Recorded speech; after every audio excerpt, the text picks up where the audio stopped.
Mortgage Alliance, yay!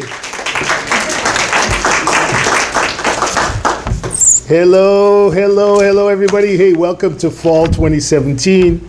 This is our first Mac TV of the fall and winter season. Really excited to welcome everybody back. I've had a chance to look on Facebook of all the pictures of people going into grade 1, 2, 5, first year of high school, first year of university. And man, oh man, when we started this thing almost 20 years ago, we were all quite a bit younger. Because as I see kids that I knew when they were like, little tiny babies going to university now, it seems like quite a while ago. And while we're talking about that, 20 years for Mortgage Alliance in 2018. So we're going to spend some time celebrating. I think for any business to stick around for 20 years now is probably a bit of an accomplishment. So congratulations to everybody. We've got a very special guest today. It's actually an extra special guest at this time. And our special guest is Paul Taylor. Paul's the CEO of MPC, Mortgage Professionals Canada, playing an absolutely crucial role, especially with what's going on in the market right now. And I'm really glad to have you take time to be here with us today, Paul. So thanks very much. Thanks for the opportunity, Mike. That's great. So before we start talking about what's going on in the marketplace and the influences that are driving the changes in our market, there's a few announcements I want to make. A lot of things have been going on this year. A lot of things have been going on over the summertime. And I just want to touch on a few of them. The first one, and maybe the most important one on a long-term basis, is Boss Connect, because we've got our own enterprise technology that allows us to do some interesting things like connecting with Brookfield and Equifax and TransUnion. And we've started connecting with lenders, as everybody knows. I want to congratulate Wayne Martin for winning the, I think it was 10 grand, for helping us test the whole Merrick's Paradigm Lendwise connection. Things have been going really good. We funded more than like 100 transactions so far. And to celebrate the success of that program, we're going to rebate anyone who sends a deal from Boss directly to Merrick's Lendwise, Right Mortgage, or what's the name of the subprime program? NPX. Anybody who sends a deal from Boss and funds that deal, we're going to rebate $10 to cover the credit bureau. Okay, and we're going to do that for the rest of the fall up until the end of this year. We're so excited about it. So now everybody's got a chance to participate, and we really want you to help us because we're also talking with First National. We've got an LOI with MCAP and Equitable. So it looks like Boss is going to be the connection spot when dealing with lenders. It just makes things so much more clean and efficient, and we're really, really excited about it. So get used to it. One of the things that we really want to focus on is making it as easy as possible for brokers to do transactions. So the more we start doing in Boss Connect by connecting with the lenders directly, I think you're going to be really excited about how there's things we can do with the actual application process and in getting documents to the lenders that are really exciting, make your life so much easier as a mortgage professional. So really excited about that. Remember, any deals direct from Boss to any of the Paradigm lenders, Merrick's Lendwise, Right Mortgage, MPX, fund the deal, we're going to rebate $10 on the credit bureau. We started our TV program for fall. Really excited. Hopefully you've seen the program. It's supported by social media, supported by digital advertising, and we're getting some real pickup, and it's all about Mapolo, brought to you by Mortgage Alliance. And as we know, digital is hugely important. If you want to stay in touch with your customers in future, you have to be where they are, and where they are is right here. Okay? So you want to stay in touch with your referral sources, you want to stay in touch with your customers, you need to make sure your face is on their phone. One way to do that is by getting them to download your Mapolo app, staying close to you, getting messages from you, seeing your face, and also adding some value to what they're doing as prospective customers. Remember, anything that happens on Boss or anything that happens on Mapolo ends up back in Mortgage Boss. So if a customer registers for anything, or one of your referral sources registers for anything, whether it's the credit tracker, or whether it's the property valuation, whatever it happens to be, all that data ends up back in Boss with a signed consent, which allows you to market to those people. In the next few weeks, you're going to be seeing some mail in your mailbox, and it's going to have my ugly face on it. And it's really in our Inspire program that's available for brokers to use to send to their customers. And the Inspire program is really for people who may not have done a deal with you, right? But they send you business or they're a prospect.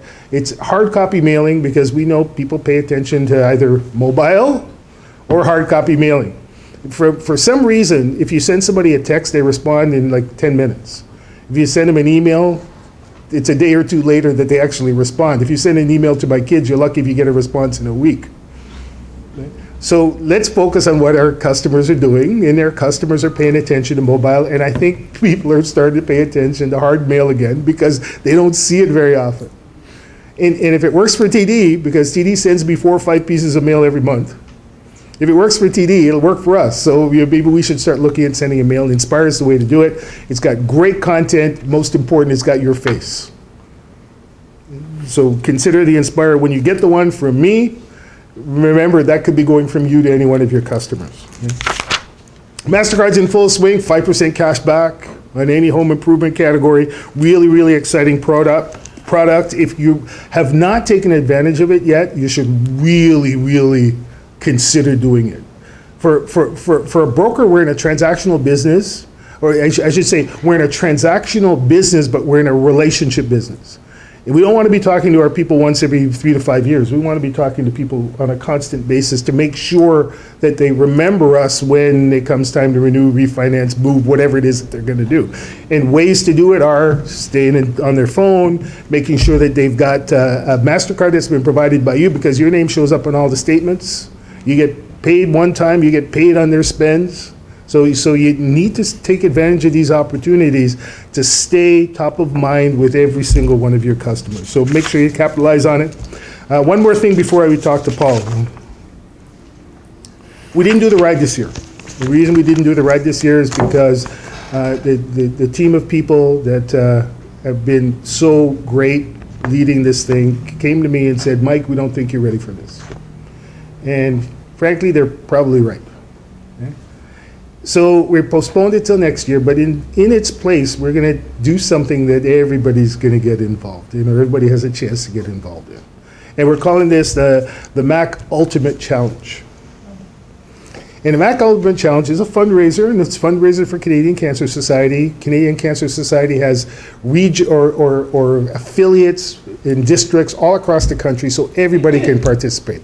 We got a chance to make sure our donation goes in whatever area, segment, or region of the country that we want, or that you want as the person donating the funds. But the Ultimate MAC Challenge is about challenging each other to do things that make us feel maybe a little bit uncomfortable, make us a little physically challenged, or frankly, make a fool of ourselves in public. And the way it works is we've got these whole bunch of challenges, and you're going to have to pick from one of the challenges, and you're either going to have to do the challenge if we all raise enough money for you to do the challenge, or if you really don't want to do it, you're going to have to donate that amount yourself. So the way we're going to kick this off is the team here has decided that I'm going to be first, and I've got a challenge where I actually have to get a little desk and a lamp and a book and sit in an elevator. And when people come in the elevator, I've got to talk to them about their appointment. I got $100.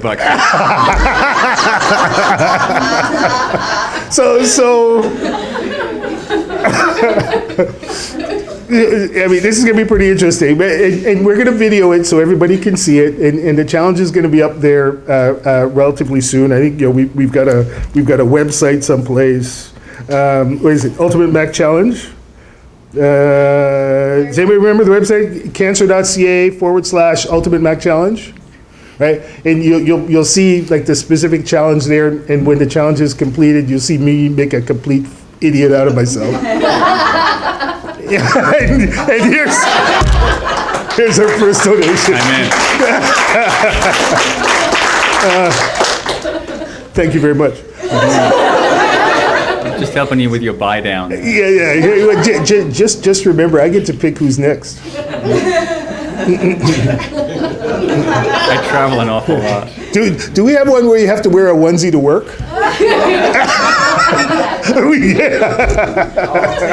I don't know. With bunny ears. All right. So that's going to be starting. Pay attention to it, please. We're going to be nominating people back and forth all across the country. All the people that you either love or hate, make sure you nominate them as it comes to you. So the important thing that we're here for today, over the past few years, we have been in probably one of the most dynamic marketplaces that I've seen in my lifetime, and I'm old. Okay? So I'm not a dynamic. I'm not the old. thank you. Yeah. So you've become the CEO of our organization, which is critically important to us as brokers, as the industry, even the monolines in the industry, and the banks as well, at a really crucial time. You've been here for 20 months approximately. Give or take. Okay? Yeah. One of the first things you do as a CEO is to make an assessment of what's going on. Yep. And what we're interested in is what's your overall assessment of the industry, the position we're in, and some of the challenges and opportunities that we have. Thanks very much indeed for the invite. It's always nice to just sit and catch up a little bit, Michael, and delighted to spend some money to see Shut you make up. a fool of yourself. I started in January of last year, and so I had sort of a quiet 8 months, and then the changes that were announced in October of last year really were almost the beginning of an incredibly dynamic period. There's an awful lot of consultation. The government at the time was a whole lot newer as well, and I think they were trying to figure out what was happening in the financial landscape. I think the broker community as a whole is fine. And long term, there's going to be still tremendous growth opportunity for brokers in general. I think you can see over the last 20 years, actually, consumers have been voting with their dollars. They've been seeking the independent advice that a broker can provide at the time that they're making an assessment of where they should be borrowing funds. And certainly the first-time buyers, younger generation, seem to have a little bit less reverence for the large brands that would be the nationals, if you will. And so they're much more open to the idea that they could take a product from a smaller or a mid-sized lender if the terms of that arrangement were more favorable, whether it's portable, whether the cancellation penalties are a little easier, whatever it may be. They also refer to their friends a lot, and most of you will know yourselves. The referral business is generally the stuff that is the nicest to receive. You know when you do a good job that they'll pass you along. So now, the economy has been sort of churning along quite well for the last little while, and there's been a couple of markets in Canada that have had an awful lot of attention, and some excited activity. There's been some cooling in some of those markets as well, though, and transactions have fallen a little bit. So I think a rising tide carries all boats, and a falling tide also depresses a little bit. But on a percentage basis overall, I think brokers are still going to see, as a percentage of the whole marketplace, a growth in the transactions that they're actually monitoring, looking after. When I started 20 months ago, give or take, I think we said 33% of mortgages originated were by brokers. I think we're at about 35 now, which is not quite 2 years. So all of the trending is good. While we may see a little contraction in the short term of transactions and the number of deals potentially available to broker, I still think brokers will be winning business from the directs for the next short while. What do you think about, I mean, there's a trend right now to, I wouldn't really say it's a trend, but there's a strategy to disintermediate brokers. Like, I mean, every lender is working on some sort of direct strategy right now. There's fintechs. You can't throw a baseball without hitting 3 fintechs. So, Right. What do you think about that strategy as far as disintermediating mortgage professionals? I think we're a long way from the point where consumers are going to be confident enough to borrow such large sums of money without being able to look somebody in the eye as they shake their hand and they ink a deal. I think the terms of a mortgage contract are also far more complicated than anybody potentially would expect before they engage in that process, and really trying to automate the process that had say 17 or 18 pop-ups that said, by clicking this, you acknowledge that these are the terms.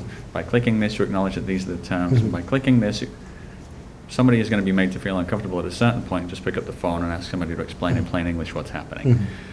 I spent an awful lot of time in the insurance market space as well, and the discussion about disintermediation has been involved in every arena where you've got individuals that provide independent counsel, but they're also the folks that tend to be the most trusted advisors in times of turmoil.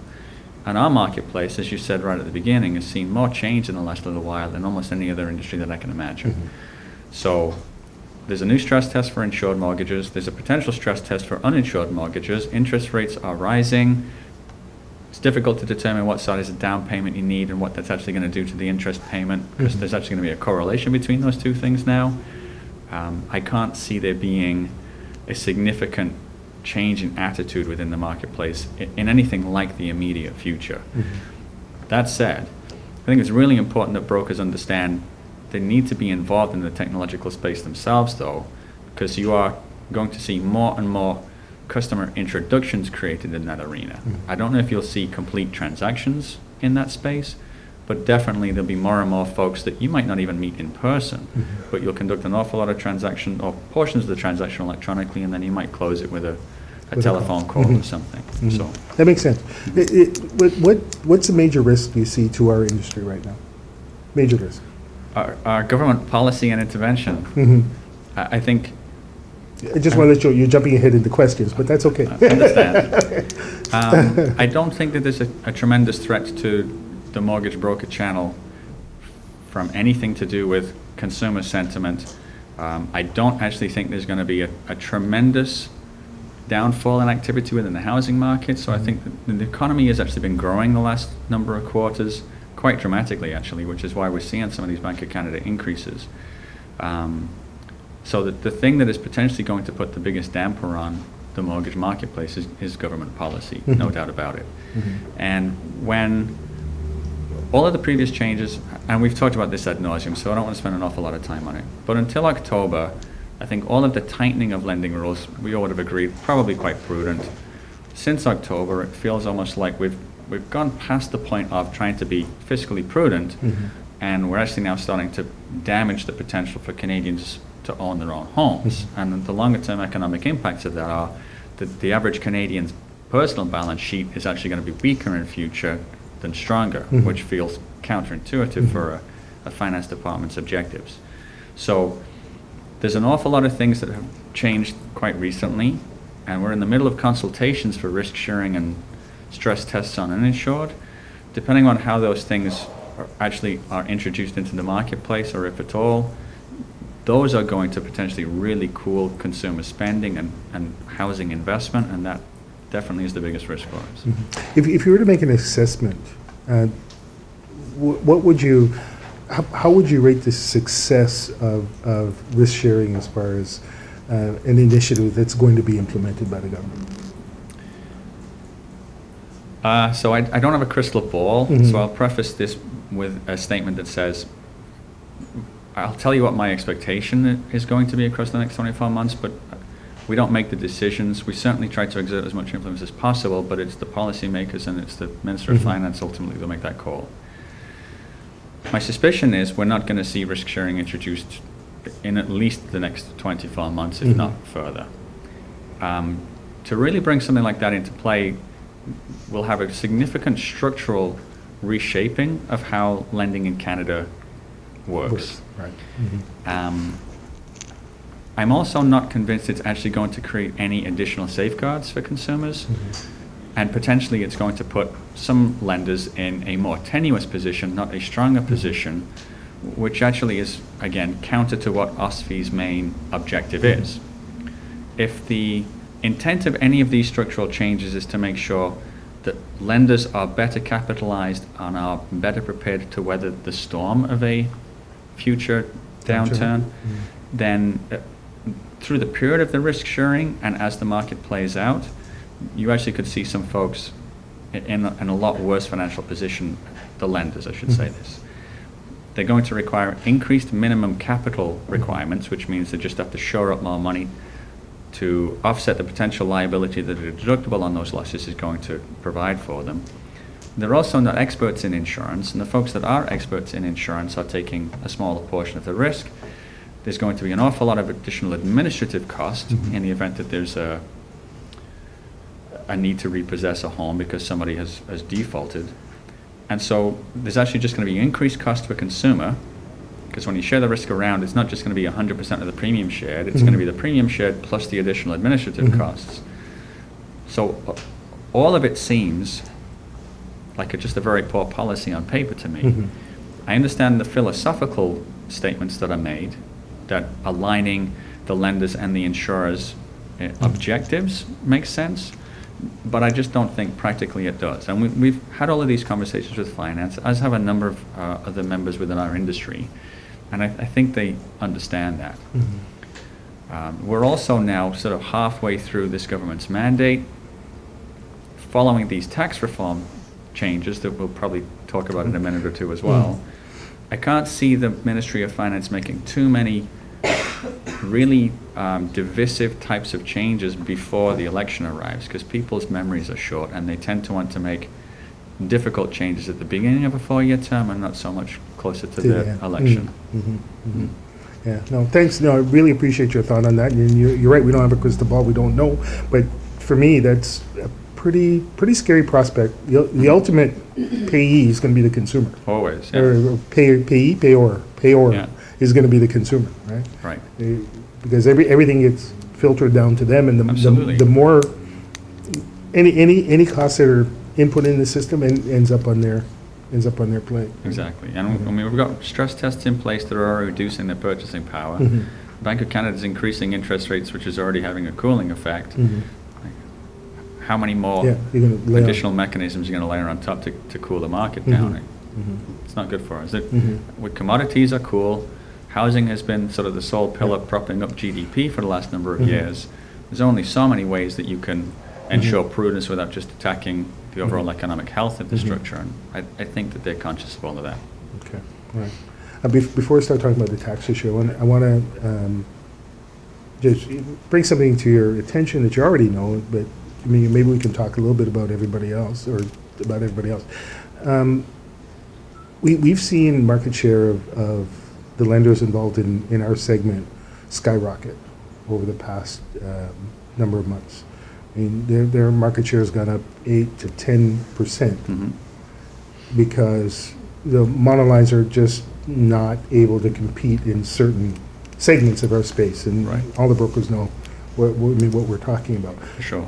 What can we do to help level that playing field so we're in a more competitive environment? Because the competitive environment is good for us, it's also good for our consumers. And right now, there's a definite tilt in the playing field towards the retail lenders. Agree 100%. And just for the sake of saying this out loud as well, we're identifying the shift in market activity to the Ministry of Finance in our discussions with them as well. Rob McLister writes an article every quarter where he shows you sort of the broker-lender market share numbers. They're all derived from Finastra, which was formerly D&H, and it's almost like a leading indicator. You don't have to wait for the banks to post the results.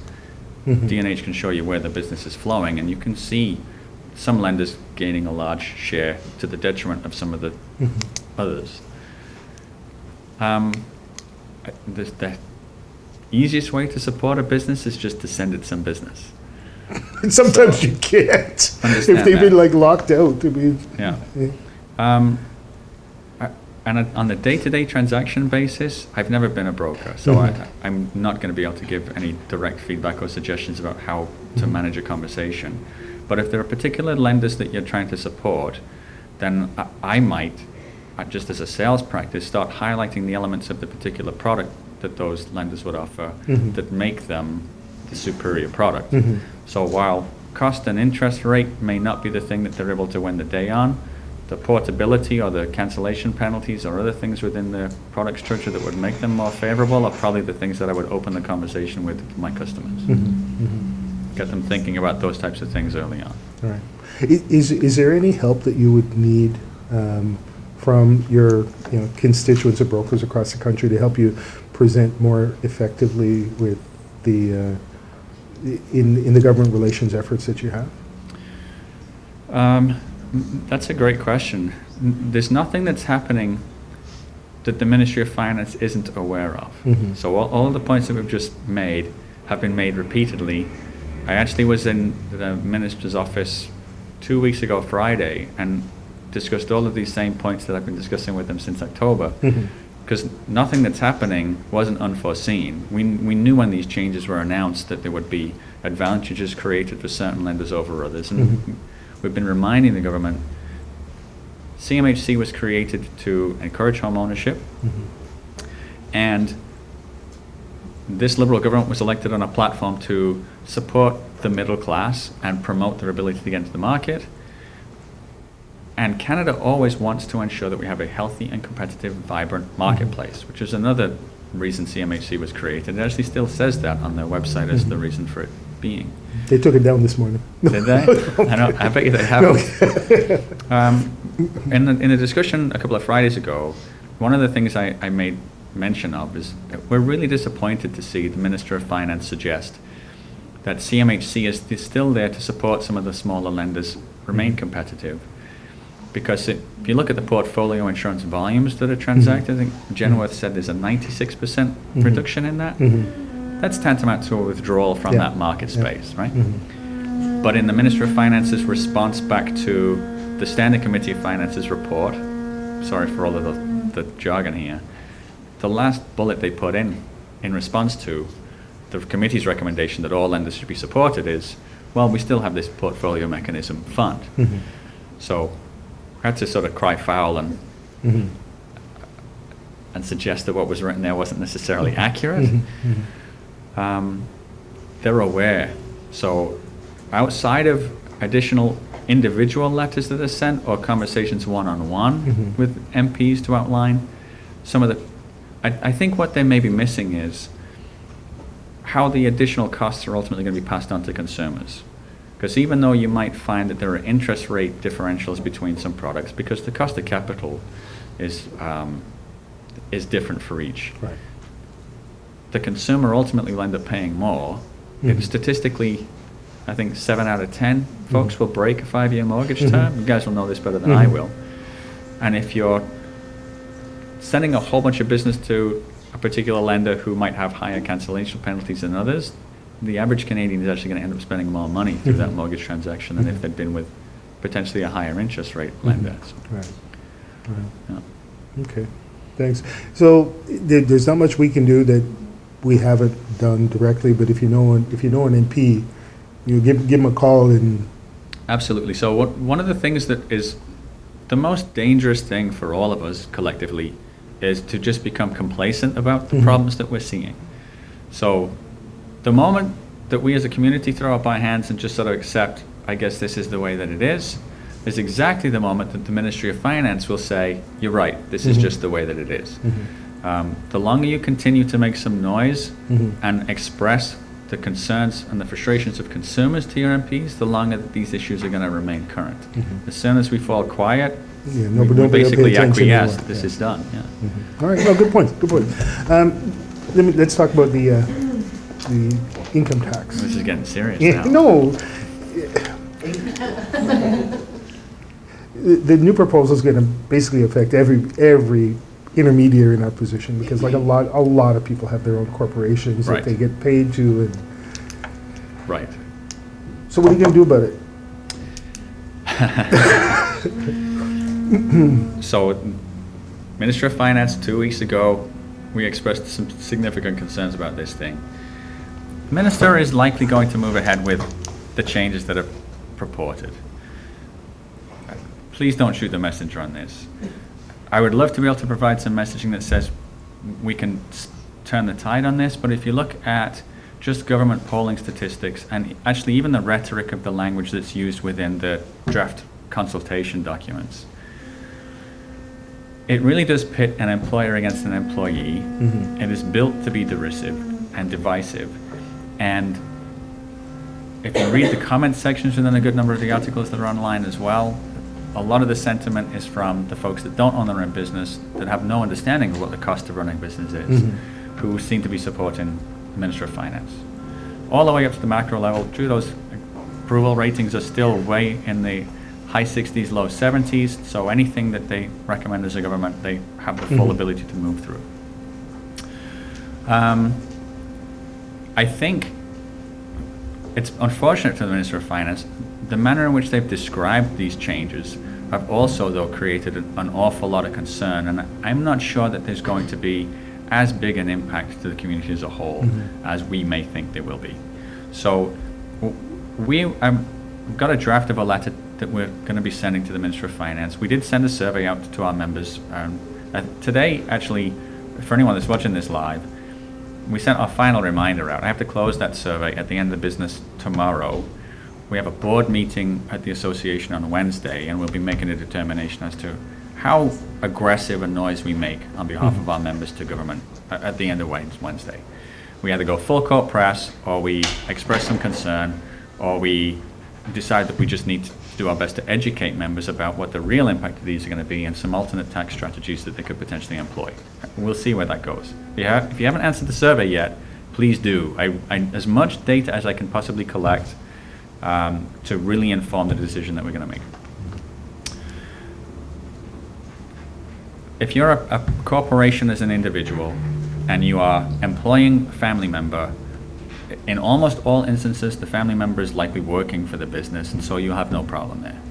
The only time CRA is going to have a concern is if you're writing a check to a family member who doesn't turn into your office. Give them something to do.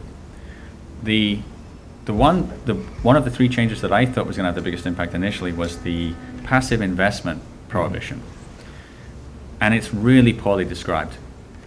And for those of you that have got some passive investment within your own corporation at the moment, you are going to be allowed to have some investment within your corporation. It's really important to understand that.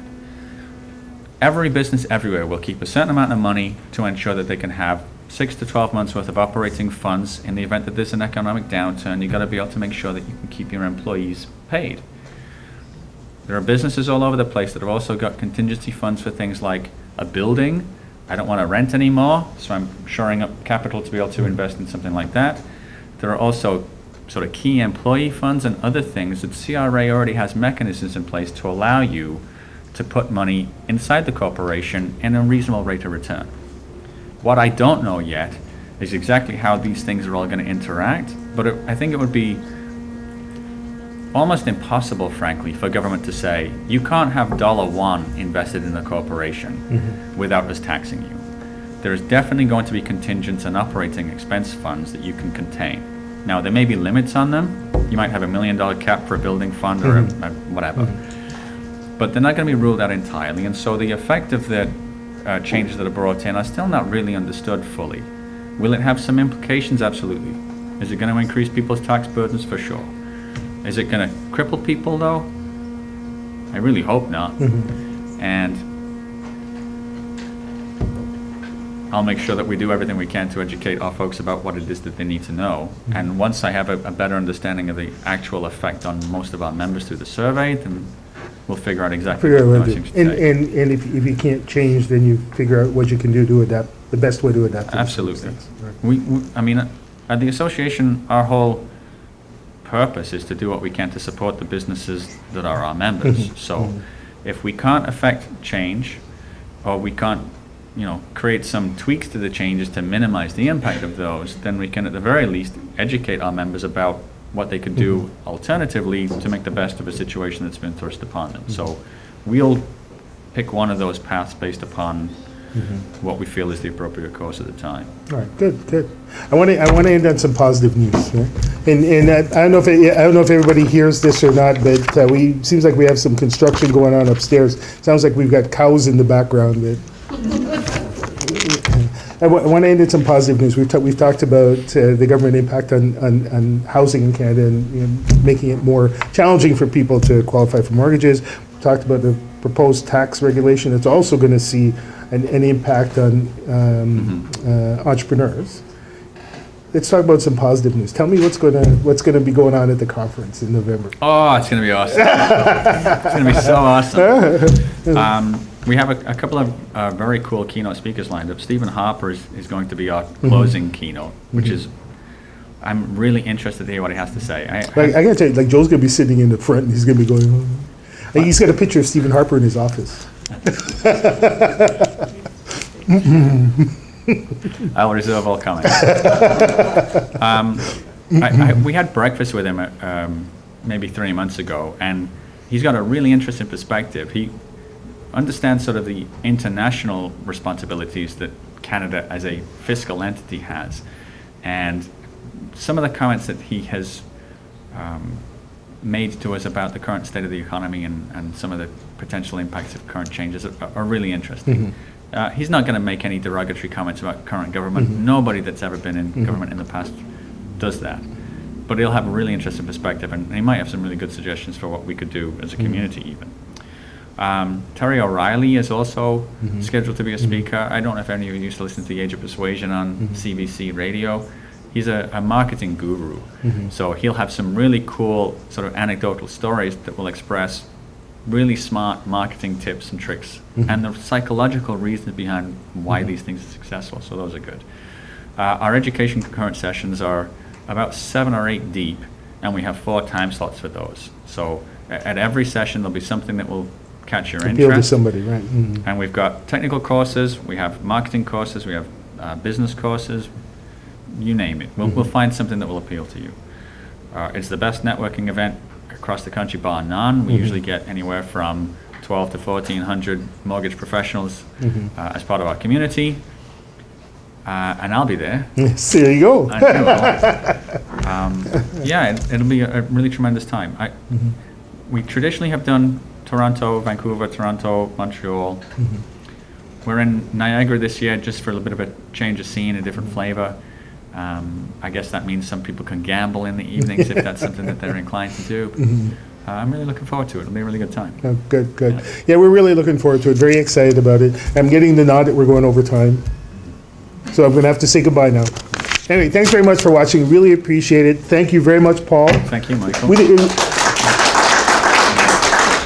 We think you're doing an amazing job. We think you're doing a really great job, and thank you very much for being there to advocate on our behalf. And anything you need from us, just let us know. Very much appreciate the support, always.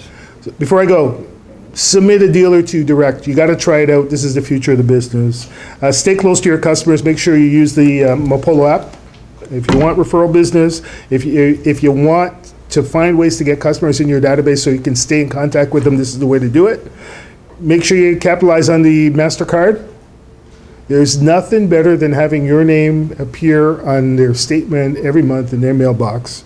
And make sure that you visit cancer.ca/Ultimate Mac Challenge to get the details on the Mac Challenge, and put in your $50 so that I'm going to have to look like an idiot. It's a great cause, and I'm really looking forward to not doing this, but I'm really looking forward to when it's over and challenging the next person. That's what I'm looking forward to.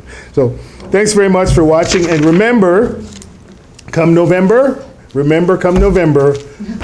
Boss 5, we're spending so much time and effort on creating a product for our brokers that's faster, more intuitive, much cleaner, structured completely different. We're really excited about it, and the test groups that we've had with brokers across the country, they're really excited about it, and the organization that we're working with is really excited about it. So just wait.